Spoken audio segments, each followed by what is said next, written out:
I also feel that it's important to for people we're going to be engaging with, that we take that complicated language and make it as simple as possible.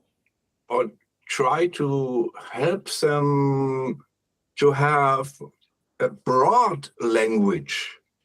Many composers, musicians say, and I agree, music is a language. Oh, yes. So, and you can speak with 20 words. Yes. But you can't write a novel with 20 words. You're right. I believe that is a tricky part for the both of us, to make it simple, but encourage our fellow Pathfinders not to be satisfied with only 10 words. That's the challenge. Yeah. And I think one way to bridge the gap from where, 10 words to more is to create dialogue, even if it's online, rather than lecturing. It's to present an idea as simply as possible, give people something to do, dialogue, ideas are great, but then we have to do something with those ideas. Absolutely. And then based on that, create a forum for dialogue, in other words, interaction with ourselves with people, and then also amongst themselves. Yeah. That I truly believe that is the way forward. People need to have digestible snippets. Exactly. Because if you want to chew on something, you have to get it into your mouth. That's right. If it's large, you can't chew on it. Exactly. The creative aspect, we know this, can get so bogged down with technical things. Yeah. Which is, and then the tendency is the human element. Music is about connection, right? It's about inspiration and connection. Yeah. And when it gets too technical, it's easy as the creator to lose that touch on what is going on. I guess there are different types of composers, producers. Some guy, they are mainly interested in the composition. And then there are composers that delight in technique and try out things. Yes. So, and both approaches are good approaches. They are.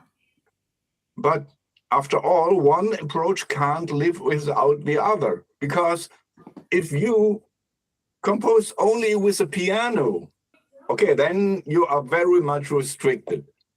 But if you know everything about every VST synthesizer, but you don't know the difference between minor and major, your compositions will be super restricted. Yes, exactly. It's the combination of both. Yeah. I can tell you that 100%. The more I do these, we talked about triads and simple chords and explaining what Ali explaining, taking a mode and the 1-4-5 chord in one key, and then the 2, 3, and the 6 chord, and mixing them up in any order using strong and that's a real simple. It's a real simple process, right? It is. But it's so profound, because when I do that, I do think of ways, and in combining these with DAW, even Logic as an example. I'm not fond of the AI instruments for the sake of AI instruments, but if I'm writing something and I know my chord progression is in the key of G minor, right? Yeah. And I've got my chords sketched out, and I've come up with a melody, right? Or an idea, whatever. Maybe it's a melody, maybe it's a rhythm part, maybe it's something else. But I come up with a motif or a theme or something to move, something to move the composition forward with, right? Then I see, and my root is the orchestra and piano, but then I start to think just like what you're talking about. Well, instead of playing an ostinato on the top end of the keyboard, which I love to do, why not have a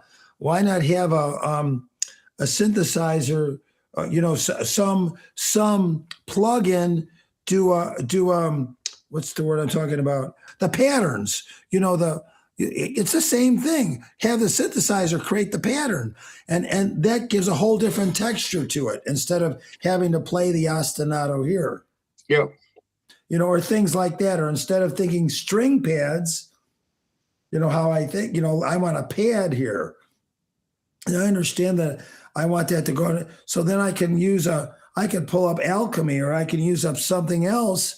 Instead of having a string pad, I can take something else that has those characteristics, the envelope characteristics.